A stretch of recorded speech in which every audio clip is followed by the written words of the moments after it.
Praise the lord. నేటి వాగ్దానము, మన ప్రభువును రక్షకుడునైన యేసుక్రీస్తు అనుగ్రహించు కృపయందును జ్ఞానమందును అభివృద్ధి పొందుడి.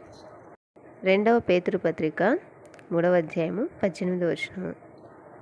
ఒక్క ప్రభువే అందరికీ ప్రభువై ఉండి తనకు ప్రార్థన చేయవారి ఎడల కృప చూపుటకు ఐశ్వర్యవంతుడై ఉన్నాడు. క్రీస్తు యేసునందున్న కృపచేత బలవంతుడవు కమ్ము అని లేఖనం సెలవిచ్చినది. కనుక క్రీస్తు అనుగ్రహించు కృపలో వర్ధిల్లాలి.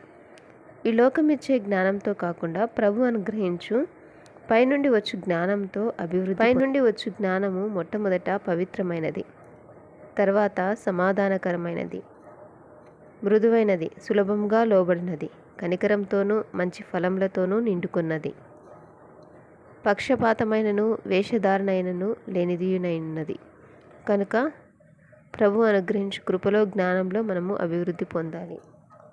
మీలో ఎవనికైనాను జ్ఞానం కొదవుగా ఉన్నడలా అతడు దేవుణ్ణి అడగవలెను, అప్పుడు అది అతనికి అనుగ్రహింపబడును. ఆమేన్.